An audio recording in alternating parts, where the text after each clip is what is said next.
Speaking with the Enemy. This is Tiger Cats pregame presented by Active Green and Ross, streaming live at ticats.ca and the Ticats Audio Network. We are still a few minutes away from kickoff and time to get to the other side of the story and speaking with the Enemy, and very pleased to be joined by 620 CKRM and a former teammate of the man in the booth here with me and Andy Fantuz, Luke Molinder. Luke, how you doing? I'm good, guys. Excited for a good game. Nice, Luke. How's the vibe in Regina tonight? Coming off a Week 1 victory and going against a formidable opponent in the Hamilton Tiger Cats.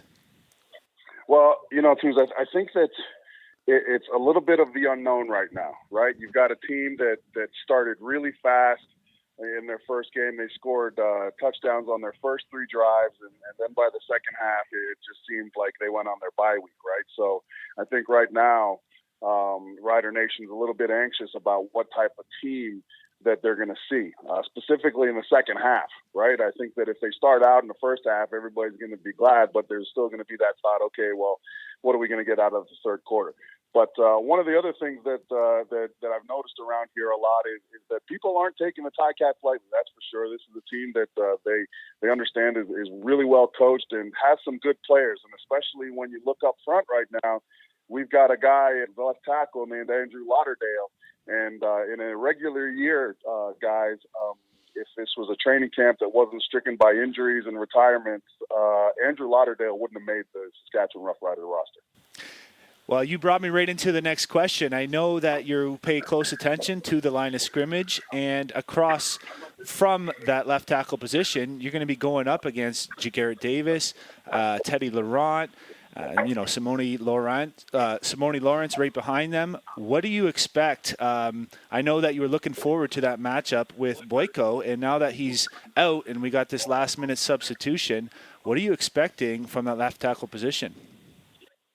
Yeah, I'm not expecting much, to be honest with you guys. Again, I don't think Andrew Lauderdale would have made the team if this was a regular year and they didn't have the retirements that they did. I'm not saying he's not good, but what I am saying is that you're looking at Jagarrett Davis across the way. That's one of the premier defensive ends in this entire league, right? And that's going to offer up more than a test. It's almost unfair to put a guy like that in a position. But it's a huge opportunity for Andrew Lauderdale, right? It's a huge opportunity for Cam Jefferson, who also played in his first game last week. You guys have Hauser. I like that. I really like that you guys moved Jovan Santos Knox into the middle as well. I think that him, Simone Lawrence, and the youngster Cameron Kelly, you guys have a nice little linebacking core. So again, it's not going to be easy, and I don't think the Saskatchewan Roughriders are expecting it. But yeah, that is something to keep an eye on, is Andrew Lauderdale against your defensive line. And on our side, I know that AC Leonard, they're actually out here right now, guys, working on some influential moves up the field and then coming back under. So it's clear that I think that they look at Kay Okafor as a little bit of a weakness, and obviously you guys know with perennial All-Star Chris Van Zyl back, that's going to be the tough matchup if you're looking all the way across the board. 620 CKRM radio analyst Luke Molinder, our guest here on Tiger Cats pregame presented by Active Green and Ross. We were talking about this, Andy and I, a little bit earlier in the sense of Cody Fajardo and obviously the 2019 West Division nominee for MOP last season. You mentioned it. It was kind of a tale of two halves for the Rough Riders, but for Fajardo specifically as well in that first half. He looked elite in that first half, not so much in the second. Is there a sense that Cody Fajardo is an elite quarterback in the CFL now? Has he proven that, or do we still need to see more on him? Well, here's the thing. I mean, and my fellow teammate in the booth, Derek Taylor, put it really, really well at the beginning of the year. We were talking about Cody, and one of the things he said is, well, people have to realize that statistically it's going to be really hard for Cody to repeat the type of year and the numbers that he had, right? So I think that people already have an expectation that may be a bit unrealistic in terms of the overall numbers. I think that if you look at the offensive coordinator here in Saskatchewan, I think that Cody Fajardo still has a chance to have a great year. I think he has a chance to put up great numbers because if you look at Jason Moss has never been an offensive coordinator that has had any offense produce under second in the league. Like, he's a guy who knows how to score the football. And he's a guy that has had Trevor Harris, who's more of a game manager, short pass guy, and Mike Riley, who always wants to throw the ball deep. And he's had success with both type of quarterbacks. So I think that if you look at what Jason Moss has in front of him, I think he's just going to say, okay, let's take the temperature of the game. Let's see how our quarterback is doing, and let's adjust based on how hot or cold he is. So that's where I think that Cody's going to have some success. I do think he can be an elite quarterback in this league, and I think that, and Tuz knows, he's played here, the quarterback on this team is expected to be an elite quarterback. Yeah, well said. That's an impressive stat for our offensive coordinator, Jason Moss.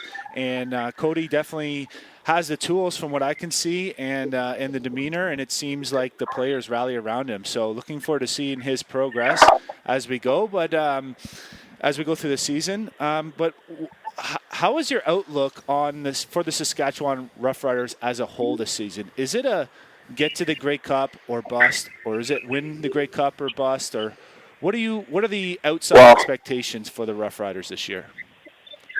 Yeah, and that's a great question. I think that before COVID, if you had said that in 2020 and we had played, that was going to be the expectation. I know that the team was looking forward to competing for a Grey Cup in their building, but since that chance has gone by and now the Grey Cup is going to be in Hamilton, I haven't heard too much of the expectation around being in the Grey Cup, to be honest with you.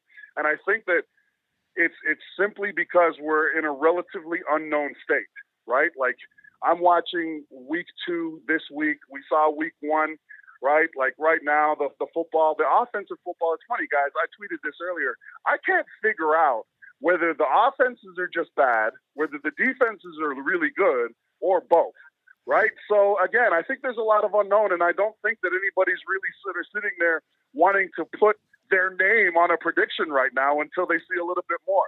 How about this? Well, the next time the Ticats play the Riders, I'll give you a prediction then. But right now, even I don't know. I'm just hoping this team comes out and puts in a four-quarter effort instead of playing for one half and then hitting the plane bye week. Fair enough. Well, you look at the West Division as a whole, and the defending champions, Winnipeg, had 2 impressive victories, but a couple of surprises out there. You have the Calgary Stampeders sitting at 0-2, Bo Levi Mitchell losing 2 games in a row and looking fairly underwhelming as a whole, and then as well the Eskimos losing their first game, and they're kind of getting it taken to them right now in going into the second half tonight. So what do you see as an outlook in the West Division as a whole? Yeah, and that's the thing. I think that we're a league that hasn't played in 2 years, and then we're also a league that didn't play any preseason games, and I think we're seeing the result of it. Right, too. I mean, you go ahead and tell me how, like, Bo Levi Mitchell looked like a third-string quarterback, not even like a starting quarterback here in his last game. And right now, obviously, Edmonton's getting worked. So I just think that it's going to take some time for these guys to get their feet under them, right? Again, Calgary's well coached, right? Do you expect to see Bo Levi Mitchell play like a high school quarterback? No, not week in and week out, but right now, if there is sort of an opportunity to take advantage of what quarterbacks aren't seeing, I think it's in the first couple of weeks. I just really think that the defenses have kept it basic, right? And they're mixing up the looks. And I think because it's been 2 years for some of these quarterbacks, they're getting different looks that they'd normally be able to handle. But I think that because they just haven't seen it in so long, they're making rush decisions. That's what I thought Bo Levi Mitchell was doing. I mean, he threw a few picks here in his last game, and a couple of them were just, it was like he was trying to throw it to the other team, right, Andy? I mean, and you've been in those locker rooms, and you've been in offenses like that. It's really debilitating when an offense is going through there and can't get any type of momentum. So, again, I think it's just been a little bit easier for the defenses. I think Calgary will come around. I think Edmonton will come around, and I think that at the end of the year, even though it's 14 games, you'll still see that sort of slugfest that, Tuz, you were used to when you played out west and in the West Division. And pretty much the healthiest team in the East will make it in, and then the West will come limping in as usual. I want you to finish this sentence here for me, Luke. The Ticats will win this game if blank. Oh, wow. The Ticats will win this game if they can win the line of scrimmage. And I really think, and I'm not just saying that because I'm a defensive lineman, right, guys? I'm saying it because what's on paper and what you guys didn't do well last week. I felt like you guys lost the line of scrimmage last week. I felt like your offensive line couldn't handle any defensive line stunts or games. And when you're in a meeting room for a week, watching your teammates and yourselves get worked, and also thinking, man, we kind of lost that game for the whole team. That's not a feeling that sits well with guys. So I'm thinking that the Tiger Cats, especially up front, are going to come out guns blazing, and that's where I think you guys win the game. I think that if you guys can outwork the Saskatchewan Roughriders on both sides of the ball here, you'll come out of Saskatchewan with a W. Luke, appreciate it as always. Have a great call. Enjoy the game tonight. Yeah, one love, boys. Talk soon. Thanks, is Luke Molinder from 620 CKRM, a former teammate of Andy Fantuz and a great Saskatchewan Rough Rider in his own sense. We're going to take a break. When we come back, we'll get you set for kickoff. It's Ticats Rough Riders on the Ticats Audio Network at ticats.ca and to radio on 900 CHML.